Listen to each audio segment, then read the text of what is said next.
गुरु प्यारी साध संगत जी, धन कृपाल जी। हम सब महाराज जी से प्यार करते हैं और अपने अपने लिहाज पर महाराज जी से बहुत ज़्यादा प्यार करते हैं, अपनी अपनी हैसियत के अनुसार जितना भी हमें मिलता है। और महाराज जी हमसे बहुत ज़्यादा प्यार करते हैं, पर गुरु हमसे इतना प्यार करता है, इतना प्यार करता है, जिस दिन हमें पता चल जाए उस दिन रो रो कर हम पूरा समंदर भर दें। इतना गुरु हमें प्यार करता है। वो हमारे लिए रोता है, दिन रात रोता है। और जब वो हमसे इतना प्यार करता है तब हमारे अंदर एक छोटी सी लो प्यार की उगती है। तब हम थोड़ा सा प्यार गुरु से करते हैं और हम ये कई बार समझ बैठते हैं इंसानी बुद्धि के कारण कि मैं गुरु से सबसे ज़्यादा प्यार करता हूँ। हर इंसान ये सोचता है कि मैं सबसे ज़्यादा प्यार करता हूँ। ऐसे ही आइए जानते हैं इस वृतांत के साथ। एक बार एक इंसान को इसी तरीके से लग गया कि मैं गुरु से सबसे ज़्यादा प्यार करता हूँ और मुझसे ज़्यादा प्यार गुरु से कोई नहीं करता, ना कोई कर सकता है। हजरत मूसा साहब, हम सब ने उनका नाम सुना होगा। हजरत मूसा साहब अपने गुरु के पास गए और क्योंकि वो दिन रात भजन किया करते थे, बहुत प्यार करते थे अपने गुरु से, और उनसे कहने लगे कि गुरु जी मैं आपसे बहुत प्यार करता हूँ। गुरुजी ने हंसी में बात को टाल दिया, कहने लगे हाँ बेटा, मैं सबसे प्यार करता हूँ और सभी मुझे प्यार करते हैं। हजरत मूसा साहब ने अपनी बात पर जोर देते हुए फिर से कहा, गुरुजी मैं आपसे सबसे ज़्यादा प्यार करता हूँ। गुरुजी ने फिर मजाक में टाल दिया कि ठीक है बेटा, सभी मुझसे प्यार करते हैं।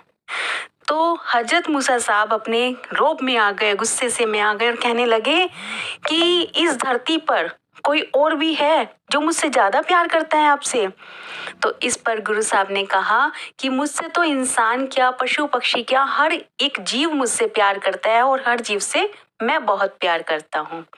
इस पर हजरत मूसा साहब को गुस्सा आ गया और कहने लगे मैं ऐसे इंसान या पक्षी जो भी कोई है उससे मिलना चाहता हूँ जो मुझसे भी ज़्यादा आपसे प्यार कर सकता है। मैं दिन रात आपकी सेवा करता हूँ, दिन रात भजन पर बैठता हूँ, क्या इससे ज़्यादा कोई प्यार कर सकता है? इस पर गुरु साहब ने कहा कि ठीक है, मैं बताता हूँ। यहाँ से कुछ दूर पर जाओगे, एक पक्षी बैठा है, जाकर उससे पूछना कि क्या तुम मेरे गुरु से प्यार करते हो और कितना प्यार करते हो। इस पर हजरत मूसा साहब कहने लगे कि गुरुजी आप मुझसे मजाक क्यों कर रहे हैं? आप जानते हैं मैं इंसान हूँ और वो पक्षी है, मैं उसकी भाषा कैसे समझ पाऊंगा? आप मुझे इस भेद में क्यों फंसा रहे हैं? इस पर गुरु साहब ने कहा कि ठीक है, मैं तुम्हें दिव्य दृष्टि देता हूँ, इससे तुम्हें वो पक्षी दिखाई भी देगा और उसकी बातें सुनाई भी देंगी, तुम्हें सब कुछ जानकारी मिल जाएगी। इस पर हजरत मूसा साहब वहाँ से चले गए और जैसे जैसे गुरु साहब ने उनको रास्ता बताया था जाकर पहुँचे तो देखा एक पेड़ पर बहुत मरियल सा पक्षी बैठा है। अब ये देखकर तो हजरत मूसा साहब बहुत ज़्यादा मन ही मन खुश होने लगे कि ये मुझसे ज़्यादा प्यार गुरु से कैसे कर सकता है। मैं दिन रात भजन अभ्यास करता हूँ, इतनी अंदर से ताकत आ जाती है भजन अभ्यास करने से, तो मरा सा पक्षी है, ये क्या प्यार करता होगा। इस पर जब हजरत मूसा साहब ने उस पक्षी को देखा और वहां पर खड़े रहे, लेकिन देखा वो पक्षी ना हिल रहा है ना डुल रहा है, सिर्फ एक ही जगह ऐसे ही बैठा हुआ है। हजरत मूसा साहब ने पूछा कि मैं गुरुजी के पास से आया हूँ। तो उस पक्षी ने अपनी आंखें उठाकर और हजरत मूसा साहब को देखा और फिर से अपनी आंखें बंद कर ली और फिर से बैठ गया। हजरत मूसा साहब ने कहा, क्या गुरु से तुम मुझसे ज्यादा प्यार करते हो? वह पक्षी कुछ नहीं बोला।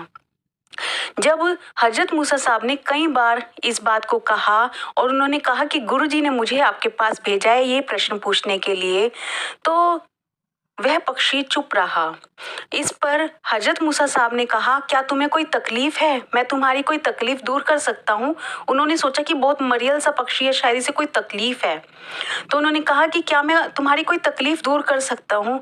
इस पर पक्षी बोला कि हाँ, ये जो झरना है ये मुझसे काफ़ी दूर है, आप इसको मेरे पास ला दीजिए। हजरत मूसा साहब ने कहा, ये तो बिल्कुल पास में ही है, ज़्यादा दूर तो नहीं है, इतना सा दूरी पे तुम उड़ के जाओगे, तुम वहां से जाकर पानी पी लोगे। तो इस पर पक्षी ने कहा कि नहीं, मैं यहाँ से वहां तक उड़ के जाता हूँ, उसमें मेरे गुरु का सिमरन टूट जाता है, मैं गुरु से दूर हो जाता हूँ, वो बिछोड़ा मैं सह नहीं पाता। मैं इतना सा बिछोड़ा वो सह नहीं पाता। मैं अपने गुरु से बस इतना ही प्यार करता हूँ, शायद आप ज़्यादा करते होंगे, मुझे नहीं पता। पर अगर आप मेरे लिए कुछ करना ही चाहते हैं तो इस झरने को मेरे पास ला दीजिए, ताकि मैं पानी आसानी से पी सकूं। वो पानी मैं कई कई दिन तक नहीं पी पाता, क्योंकि मुझसे वो बिछोड़ा सहन नहीं होता, इसलिए मेरी हालत ऐसी हो गई है। ये बात सुनकर हजरत मूसा साहब रोने लगे, गिड़गिड़ाने लगे कि हे परमात्मा, इतना प्यार करने वाले पशु पक्षी भी इस दुनिया में रहते हैं, और मैं अपने ही घमंड में जी रहा था कि मैं गुरु से सबसे ज्यादा प्यार करता हूँ। ऐसा ही कुछ हम सबके साथ भी है। हमें गुरु अपनी बख्शीश से कुछ थोड़ा सा देता है, और हम उसको पता नहीं क्या समझ लेते हैं कि हमसे ज्यादा तो गुरु को कोई जानता ही नहीं। गुरु हमारा ही सब कुछ है, दूसरा तो किसी का कुछ है ही नहीं। हम ही गुरु से प्यार करते हैं। अगर हम उसके भक्त ना होते तो पता नहीं क्या होता, पता नहीं हम क्या कुछ समझने लगते हैं। अगर हम परमात्मा की तरफ ध्यान भी लगाएं, अगर हम गुरु को प्यार भी करें, तो ये पहले सोचें कि पहले गुरु हमसे प्यार करता है, तब हमारे अंदर एक छोटी सी लो पैदा होती है कि हम गुरु से प्यार कर सके। हमारे अंदर वो ताकत नहीं है कि हम गुरु से प्यार कर सके। अगर इतनी ताकत हम में होती तो हम उससे जुदा नहीं होते, हम इतने करोड़ों साल इस धरती पर नहीं भटक रहे होते, हम उस गुरु की परमात्मा की गोद में बैठे होते। अगर आपको मेरी वीडियो अच्छी लगती है, प्लीज़ लाइक कीजिए, शेयर कीजिए और चैनल को सब्सक्राइब जरूर कीजिए। Thank you.